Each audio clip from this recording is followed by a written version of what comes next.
दोस्तों जरा आप एक बार इमेजिन करके देखो कि आपको एक ऐसी जेल में डाल दिया जाए जहां से निकलना तो दूर, वहां से निकलने की कोई सोच भी नहीं सकता। तो ऐसे हालातों में आपके साथ क्या होगा? तो यहाँ पर कुछ ऐसा ही होता है हमारी इस आज की कहानी में, जो कि एक सच्ची घटना पर आधारित है। तो कहानी की शुरुआत 1973 में साउथ अफ्रीका से होती है और इस समय अफ्रीका में काले और गोरे लोगों के बीच में भेदभाव किया जाता था और गोरे लोग काले लोगों के ऊपर बहुत ही ज्यादा अत्याचार करते थे और इस वजह से काले लोग अपने हक की लड़ाई लड़ने के लिए सड़क पे आ जाते हैं और उन्हें रोकने के लिए वहाँ के अंग्रेजों ने कुछ लोगों को गोली मार दी और कुछ लोगों को जेल में डाल दिया। और वही दूसरी तरफ सुख में मगन गोरे लोग ऐश कर रहे थे, जिन्हें काले लोगों की मौत की जरा भी परवाह नहीं थी।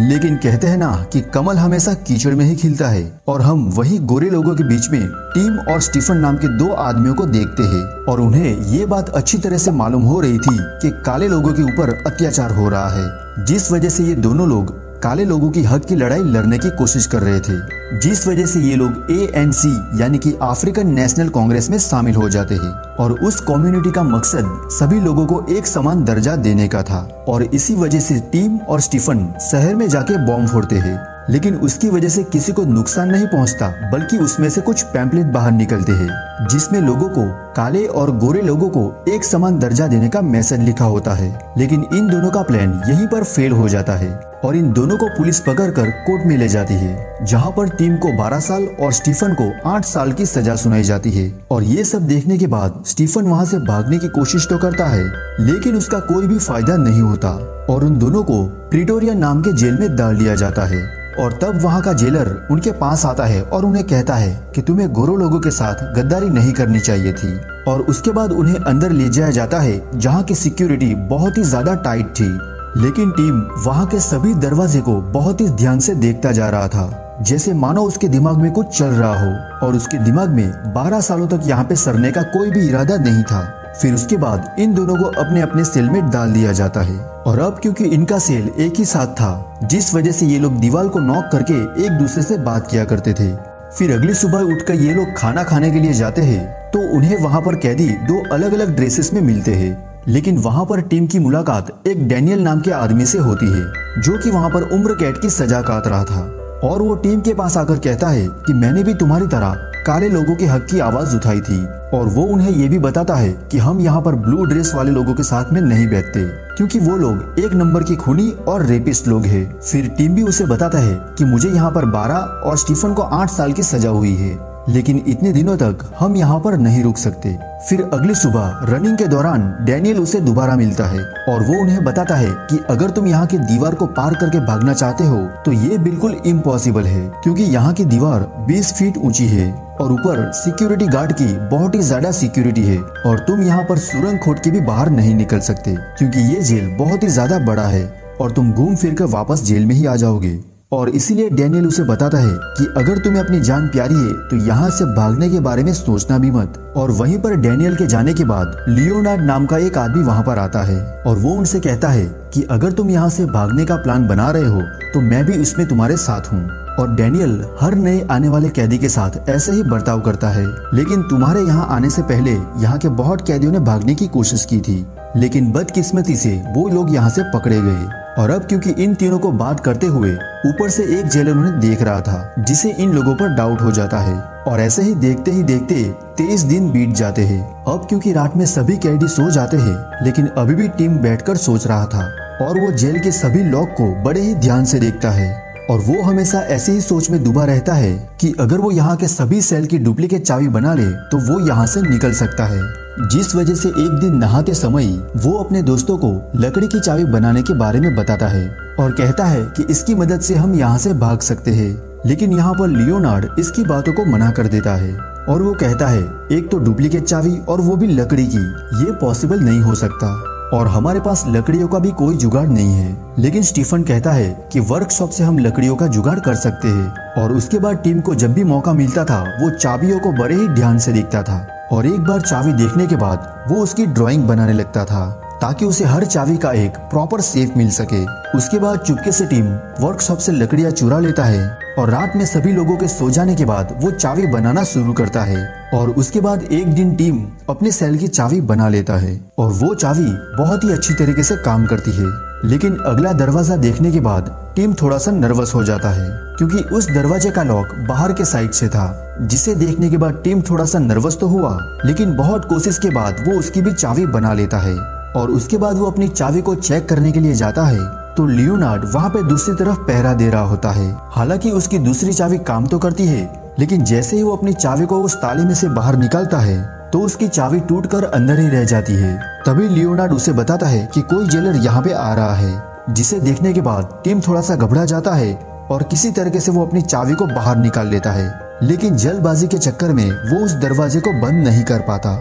फिर उसके बाद मोंगो नाम का जेलर वहाँ पर पहुँचता है तो सेल के दरवाजे को खुला देखकर वो थोड़ा सा हैरान हो जाता है, क्योंकि इतने सालों में उसके साथ ऐसा कभी भी नहीं हुआ था। जिसके बाद वो दरवाजे पर ज्यादा ध्यान ना देते हुए उसको बंद करके वहाँ से चला जाता है। और अब देखते ही देखते इन लोगों को जेल में 142 दिन हो जाते हैं और इनकी टेंशन दिन बर दिन बढ़ती ही जा रही थी, क्योंकि इन्हें ये समझ में नहीं आ रहा था कि सेल के बाहर वाले दरवाजे को कैसे खोले, क्योंकि वो दरवाजा सिर्फ बाहर से ही खुलता था। तभी लियोनार्ड टीम को बताता है कि हम एक रस्सी के जरिए उसे खोल सकते हैं, जिससे टीम बताता है कि सिर्फ रस्सी के सहारे चाबी लगाना आसान नहीं होगा, क्योंकि उस चाबी को हमें घुमाना भी होगा। और अगली सुबह सेल में बैठकर ये सभी बातें कर रहे थे, तभी मोंगो नाम का जेलर आ जाता है और उन्हें इत्मीनान से बातें करते हुए इन्हें थोड़ा सा शक हो जाता है। और पूछे जाने पर ये लोग कहते हैं कि हम यूं ही अपना काम कर रहे थे।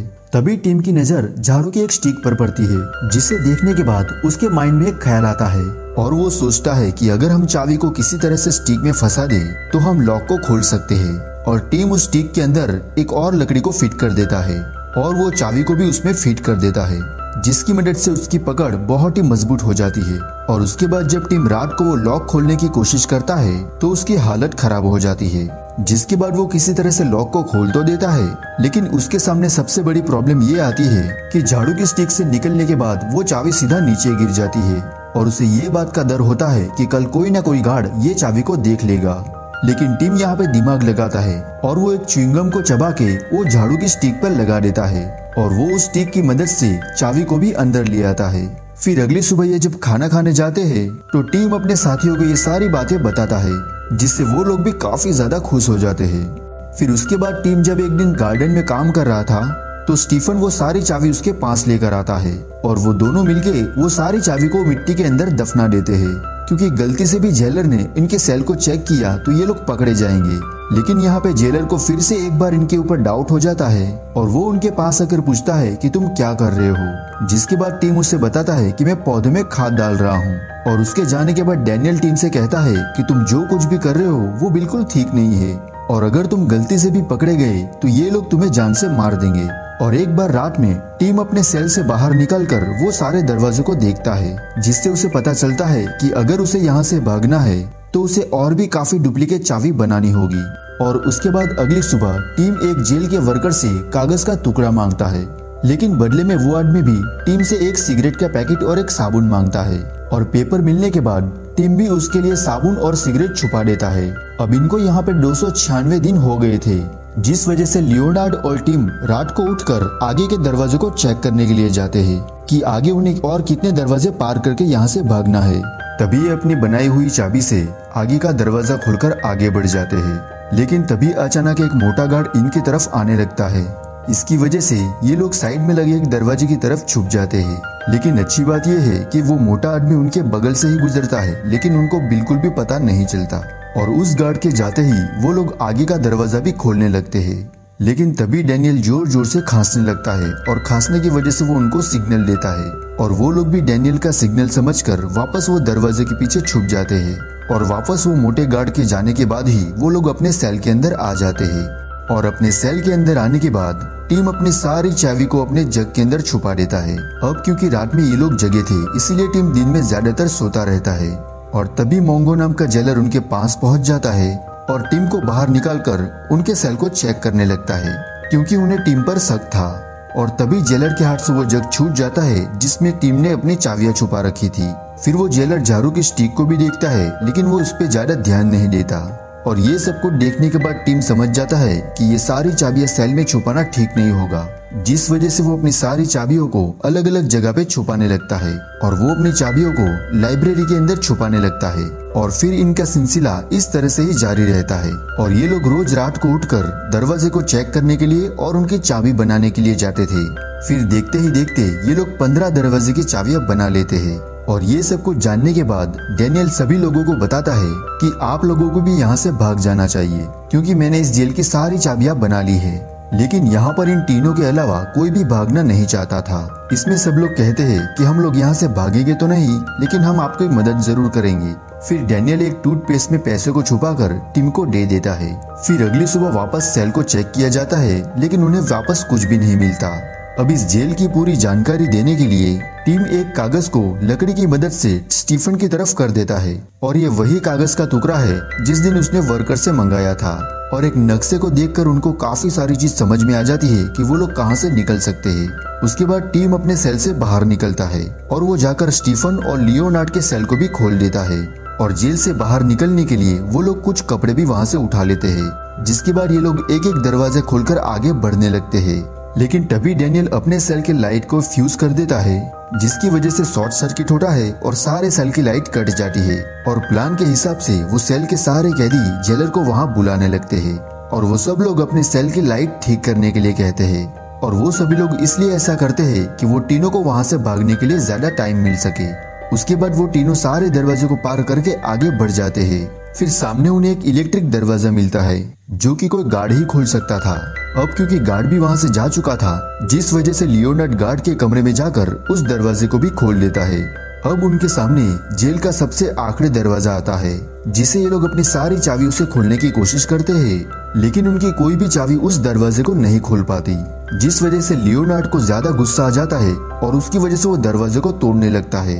इसकी वजह से काफी सारा शोर तो होता है, लेकिन सारे कैदियों के हल्ला के वजह से कोई भी जेलर इनके शोर को नहीं सुन पाता था। और फिर ये लोग जल्दी से अपने कपड़े बदलकर वहाँ से बाहर निकल जाते हैं। फिर टीम एक मिरर की मदद से गार्ड को देखता है कि गार्ड कौन सी पोजीशन पे खड़ा है। उसके बाद ये लोग धीरे धीरे आगे बढ़ने लगते हैं।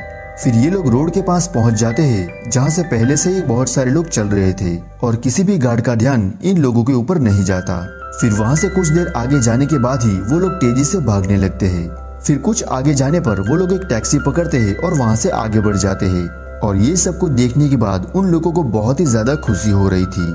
फिर अगली सुबह जब मोंगो सबको सेल में चेक करने के लिए जाता है तो उसके पैरों तले जमीन ही खिसक जाती है, क्योंकि उन्हें पता चल जाता है कि वो तीनों इस जेल से भाग चुके हैं। जिसे देखने के बाद वहाँ के कैदी भी हंसने लगते हैं, क्योंकि वो तीनों उस जेल को पार करके निकले हैं जहाँ से भागना बिल्कुल नामुमकिन था। और वो लोग साउथ अफ्रीका से निकलकर सीधा लंदन पहुँच जाते हैं।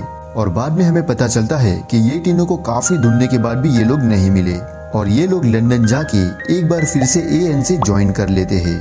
और फिर उसके बाद 1992 में वहाँ पे काले गोरों का भेद खत्म हो गया था। तो दोस्तों ये थी मूवी एक पूरी सच्ची कहानी पे। अगर आपको भी एक्सप्लेनेशन पसंद आया हो तो आप इस वीडियो को लाइक कर दीजिए और चैनल को सब्सक्राइब करना बिल्कुल भी नहीं भूलिएगा। तो मिलते हैं अपने अगले वीडियो में, तब तक आप हमारे दूसरे वीडियो भी देख ले।